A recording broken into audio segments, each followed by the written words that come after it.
سب سے پہلے تو میں آپ چاروں سے یہ سوال کروں گی، جو ہمارا اس سیگمنٹ کا سوال ہے وہ یہ ہے کہ کیسے یہ کریئر چوز کیا. میں آپ سے شروع کرتی ہوں کہ آپ چاروں سے یہ سوال ہے، باری باری کروں گی کہ یہ career as news caster, news reader کیوں چوز کیا، کیسے آئی فیلڈ میں؟ میں اس فیلڈ میں اس طرح سے آئی کہ مجھے بچپن سے خبریں پڑھنے کا شوق نہیں تھا. لیکن مجھے یہ شوق ضرور تھا کہ لوگ مجھے جانیں، اور میں جب مشہور ہونے کا شوق. ہاں، مشہور ہونے کا اچھے اس میں. اور میں یہ جو اس زمانے میں بڑے ڈائجسٹ ہوتے تھے نا، یہ خواتین اور اخبار جہاں، ان دنوں پڑھنے کا بہت رجحان تھا. مجھے یاد ہے میری امی ایک ٹیچر تھیں اور انہوں نے ہمیں نونہال اور تعلیم و تربیت پہ لگایا ہوا تھا شروع سے، اور پھر آہستہ آہستہ ہم اس طرف چلے گئے. تو میں اس میں سے نا خوبصورت سے کوٹس نکال کے نا ایک ڈائری میں لکھتی رہتی تھی کہ اگر کبھی مجھ سے کسی نے آٹوگراف لیا تو میں یہ لکھوں گی. مشہور ہونے سے پہلے تیاری تھی پوری کہ یہ کرنا ہے میں نے. تو بس اس کے بعد چونکہ اردو بہتر تھی، اس بارے میں تو میں یہ کہتی ہوں کہ اردو سے جتنا پیار پنجابی لوگوں نے کیا ہے نا، علامہ اقبال ماشاءاللہ پنجابی تھے، فیض پنجابی تھے، تو جتنی محبت پنجابی بولنے والوں نے اردو زبان سے کی ہے اس پہ ہم فخر کر سکتے ہیں. تو آپ کی اردو اتنی کیسے اچھی؟ کیونکہ میں نے اکثر جب پنجابی لاہور سے جو ایکٹرز آتے ہیں ان کو بڑا اپنے اردو پہ ہارڈ ورک کرنا پڑتا ہے اپنے تلفظ کو درست کرنے کے لیے. ایک تو یہ کہ میری والدہ چونکہ ٹیچنگ سے وابستہ تھیں تو انہوں نے تھوڑا خیال رکھا.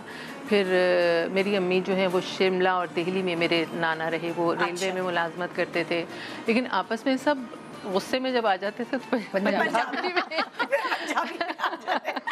لیکن ہمارے ساتھ امی اور ابا جی اردو میں بات کیا کرتے تھے کہ ہم جب اسکول کالج میں جائیں تو ہم جو ہے کسی احساس کمتری کا شکار نہ ہوں کہ ہماری اردو صاف نہیں ہے. تو ٹیچرز جو ہیں وہ پھر مجھے کھڑا کر دیتے تھے کہ اردو صاف ہے تو چلو یہ اب نیا چیپٹر شروع ہونے والا ہے، اس کی ریڈنگ کرو. تو پھر ٹیچرز میں ڈیبیٹس میں شروع ہو گئی. تو میں 9th گریڈ میں تھی جب میں نے شروع کر دیا تھا ریڈیو پہ. اچھا، تو ریڈیو سے آپ نے لائک ٹی وی تک کا سفر طے کیا؟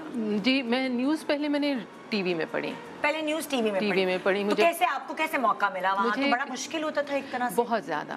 مطلب اس وقت یہ تھا کہ آپ اگر یہ سوچ بھی لیں نا کہ مجھے خبریں پڑھنی ہیں تو آپ کو اس اپنی سوچ پہ بھی شرمندگی ہوتی تھی. کیوں؟ کیونکہ اتنے بڑے بڑے نام تھے.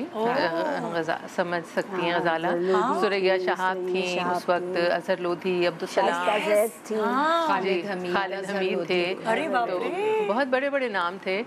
ماں پارا صفدر تھیں، اور یہاں سے اپنا شہاب الدین شہاب پڑھا کرتے تھے، صبا تھیں، زبیر الدین، جی بہت بڑے بڑے نام تھے. تو اس وقت نہیں سوچا جا سکتا تھا، اور میں ویسے بہت زیادہ عام شکل و صورت کی لڑکی تھی تو میں تو بالکل ہی تصور نہیں کر سکتی تھی. کسی نے مجھے کہا کہ موسم کا آڈیشن ہو رہا ہے، اور موسم کا حال، اور وہ بیک گراؤنڈ پہ ہوتا تھا، تو انہوں نے کہا یہ پڑھ لے گی پیچھے سے. تو میں اس کا آڈیشن دینے گئی تھی. اچھا. اور مجھے یاد ہے میری امی نے کہا دوپٹہ لے جاؤ. میں اجرک کندھوں پہ ڈال کے جا رہی تھی. میں نے کہا امی ایسے نہیں ہوتا کہ میں آڈیشن دینے جا رہی ہوں موسم کا تو وہ کہیں خبروں کا آڈیشن دے دو. لیکن کہتے ہیں نا کہ ماں باپ کی بات جو ہے نا کبھی کبھی بھائی اور دعا لگتی ہے.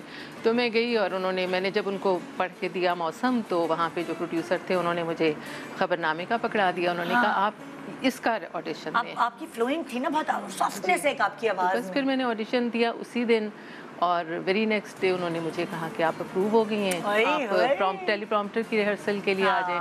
پہلے تو مجھے لگا کہ یہ مذاق کر رہے ہیں میرے ساتھ، لیکن جب پتہ کیا تو سچ ہی تھا. تو ایسے آپ کی انٹری پی ٹی وی میں ہوئی. جو